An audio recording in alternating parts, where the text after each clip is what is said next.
നിങ്ങളാണോ ബിൽഡിങ്ങിന്റെ owner?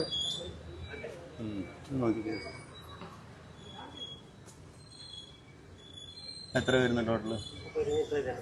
1 metre അല്ലേ? ഇതിന്റെ മേലെ വരുന്ന മേലെ ഭാഗം എവിടെയാ?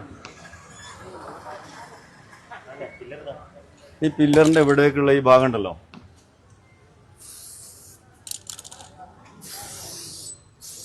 ഈ പില്ലറിന്റെ ഇവിടേക്കുള്ള ഭാഗം മൊത്തം നിങ്ങൾ പൊളിച്ചു മാറ്റണം. എന്താ വെച്ചാൽ ബിൽഡിംഗ് പൊളിക്കാനല്ല നമ്മൾ പറയുന്നത്. ഈ ബിൽഡിങ്ങിന്റെ ഇവിടെ വരെയുള്ള അതിര് മാത്രമേ നിങ്ങൾക്ക് യഥാർത്ഥത്തിലുള്ള സ്ഥലമുള്ളൂ. ഇവിടുന്ന് ഇങ്ങോട്ടേക്കുള്ള ഭാഗം, ഇതിന്റെ മേലുള്ള സൺഷെയ്ഡിന്റെ ഒരു ഭാഗം ഉണ്ടല്ലോ, ആ സൺഷെയ്ഡിന്റെ ഭാഗത്തിന് കണക്കായിട്ട് ഇതൊന്ന് ഒഴിവാക്കുക.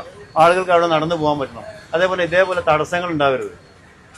ഇതിപ്പോ എന്താ വെച്ചാൽ ഒരാൾക്ക് ഇതിലെ പോകാൻ കഴിയും. നിങ്ങളെ കടയിലേക്ക് വരുന്ന ഒരാളെ സംബന്ധിച്ചിട്ട് നിങ്ങളെ കടയിലേക്ക് തന്നെ കയറാൻ ഇവിടെ സാധിക്കില്ല. ഈ സാധനങ്ങൾ ഒഴിവാക്കി ഫ്രിഡ്ജ് കാര്യങ്ങളൊക്കെ ഒഴിവാക്കുക. ഇതേപോലെ തന്നെ ഇവിടേക്ക് ഇതാ ഇങ്ങോട്ട് നോക്കൂ, ഇവിടെ വരും, ഇവിടെ ഈ സാധനം കണ്ടോ, ഈ കെട്ട് ഇവിടുന്ന് ഒഴിവാക്കുക. അതേപോലെ തന്നെ ഈ കാലുകൾ എന്ന് പറഞ്ഞാൽ പുറത്തേക്കല്ല, ഇതിന്റെ മെയിൻ എവിടെയാണോ സൺഷെയ്ഡ് വരുന്നത് അവിടെ, അല്ലാണ്ട് പുറത്തേക്കുള്ള കൺസ്ട്രക്ഷനൊക്കെ നിങ്ങൾ ഒഴിവാക്കുക. ഓക്കെ, ഇത് പോണെന്ന് പറയണമെങ്കിൽ ഇവിടെ ഇത്ര വരെ സ്പേസ് ഉണ്ടാവും.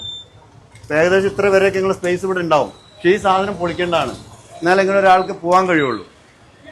അപ്പൊ അതിന് നോട്ടീസ് തരുന്നത് നിങ്ങൾ തന്നെ, ഓണർ നിങ്ങൾ തന്നെയാണോ?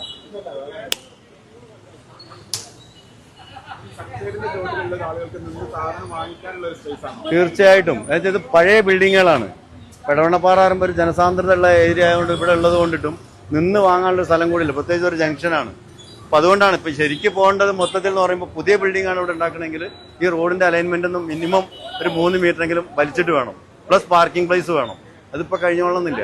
ഇപ്പോഴത്തെ സാഹചര്യത്തിൽ എന്താണ്, ഈ ഒരു പ്രത്യേക സാഹചര്യത്തിൽ ജനങ്ങൾക്ക് ഇവിടുന്ന് പ്രയാസങ്ങളും ബുദ്ധിമുട്ടുകളും വണ്ടികൾ പെരുകുന്ന സാഹചര്യത്തിൽ ചെയ്യാനുള്ള ഒരു ഓർഡറിന്റെ മേലെയാണ് ചെയ്തുകൊണ്ടിരിക്കുന്നത്. ഷട്ടറിന്റെ അങ്ങോട്ടേക്കുള്ള അനധികൃതമല്ല, ഷട്ടറിന്റെ അങ്ങോട്ടേക്ക് അവർക്ക് ഓൾറെഡി പറഞ്ഞിരിക്കുന്ന ഒരു ഭാഗം ഉണ്ടല്ലോ, സൺഷെയ്ഡ് എന്നുള്ള രീതിയിൽ. അവിടെ ഇപ്പൊ മിക്കവാറും അവിടെ കാണാൻ പറ്റും, ഇതേപോലെ ഓരോ തടസ്സങ്ങൾ ഉണ്ടാക്കി വെച്ചിട്ടുണ്ട്. അപ്പൊ ഒരാൾക്ക് നേരെ യാത്ര ചെയ്യാനുള്ളൊരു സ്വാതന്ത്ര്യമാണ് അവിടെ നിഷേധിക്കപ്പെടുന്നത്. ഒന്നുകിൽ കടക്കാര്, അതല്ലെങ്കിൽ ആര്, ഇവിടുത്തെ ഉടമസ്ഥന്. അപ്പൊ അതാണ് അതിന്റെ വിഷയം വരുന്നത്.